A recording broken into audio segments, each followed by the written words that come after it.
our job is to promote the Nathan Holmans, the Cam Smiths, so that when they come home, and they may be home, hopefully for a little bit longer, that they can walk down the street and people know who they are. And right down to the Dimi Papadatis and Curtis Luck, they've got to be household names, and we've got to start rebuilding that, because we were spoilt for many, many years, to have so many great players in grades, Baker Finch and all those players, Pete Senior, as household. Mike Clayton. Not me, mate. Greg Norman was pretty big. Andy, I was getting to Mike. I thought you were. I just wanted to...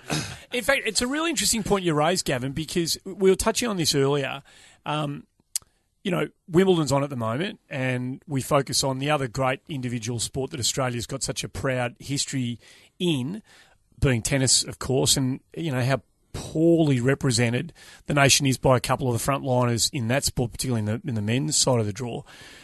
The way that young Australians carry the flag in the game of golf, it's unbelievable compared to the way a couple of our tennis players do.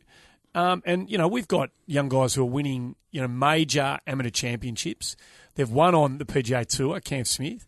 They are contending in major championships. Curtis Luck nearly won last week on the PGA Tour. I mean, these are not obscure athletes. These are guys who are doing it on the biggest stage on the planet.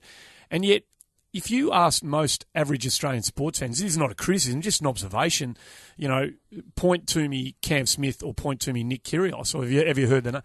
Well, it's chalk and cheese, isn't it? The recognition between the pair of them, and it's completely undeserved in a lot of aspects. Yeah, and the way they carry themselves, their behaviour on and off the course is exceptional. So, for example, Curtis Luck, at the World Super 6 in Perth on the final day, you had a lot of great players. Rummy was playing over there as well. The biggest crowd, Curtis Luck. And even the demographic of the crowd. And that's something that our team is going to constantly do, keep pushing out, the profile of the up-and-coming player, because we need more players to make it on those tours.